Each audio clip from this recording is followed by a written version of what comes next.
the point of Donald Trump not being, not knowing a lot and being very manipulable, it does feel like he's sort of a movable feast for anyone who's got a policy agenda, whether it's, you know, helping the plutocrats of the United States and shoveling money into the oligarchs' pockets, or whatever it is you want to do, pollute the streams, you know, pollute the rivers, whatever you want to do, Donald Trump is sort of there for you, right? The religious right is having a field day. And so this is just one more place where someone like Bolton, who does know more than Trump, can just sort of get his way. Well, that's possibly true. And, you know, we could be dealing with two circumstances happening here.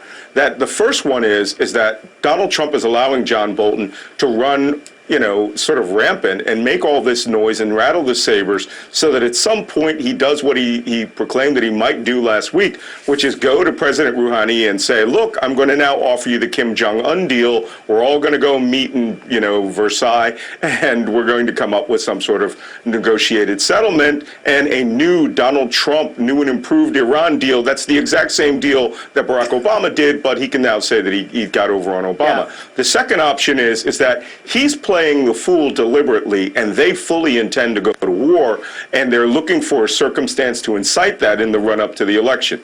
Now, let me make this clear why I'm giving these assessments. I give it from the basis of experience, and no offense to Colonel Wilkerson. I have, in my career, engaged Iran 3 times in combat or engaged by them and their proxies, including direct naval combat in 1988.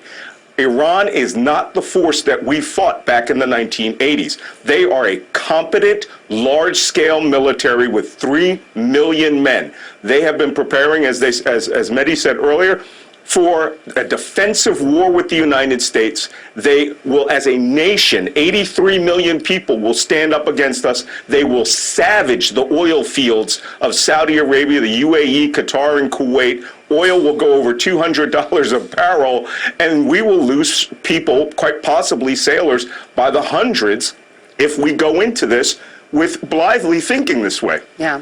I fought in Iraq. Iraq, we couldn't do it. They killed 4,493 of us. Iran is Vietnam War level combat.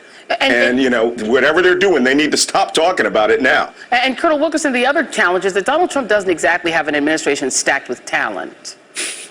No. The only thing wrong with that, otherwise very accurate scenario just painted, is I don't think that's what we're going to do.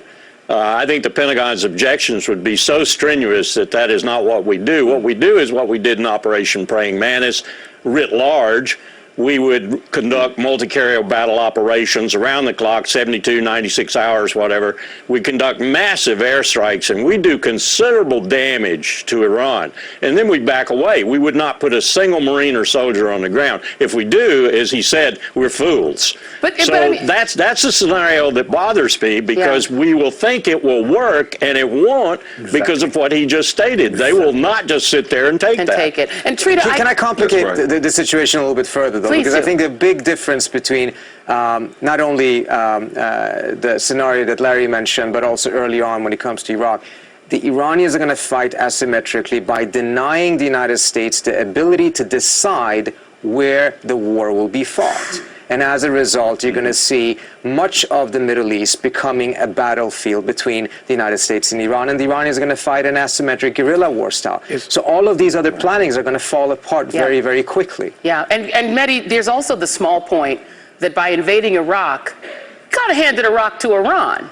So they've got a second place that they can be based. Yeah, I mean, there's this argument, oh, Iran is so powerful in the region. Well, who helped Iran become so powerful? It was the George W. Bush administration in 2003, which is ironic. Classic blowback from U.S. foreign policy. And here's another important point where you talk about Iranian power. You have people like Tom Cotton, the Republican senator, saying, oh, we would take them out. 2 strikes, the first strike and the last strike, which is so nonsensical because on the one hand, the hawks tell us we must stand up to Iran because they're this imperial power. They're taking over the Middle East. They're dominating Arab capitals. They're run by messianic, suicidal, crazy mullahs.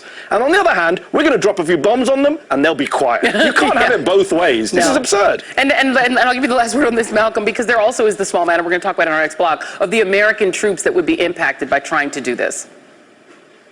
Yeah, well, you know, all of the people who are in the volunteer force now, but let's take a look at the possibility of what they think they might do, which is to bring 2 or 3 carriers up there and throw some strikes and hurt Iran along the coast, as Colonel Wilkerson said. I've been in the Gulf where we had 4 aircraft carriers, every air base in Saudi Arabia, total air dominance, and it still took us 40 to 60 days to suppress the air assets up there of Iraq.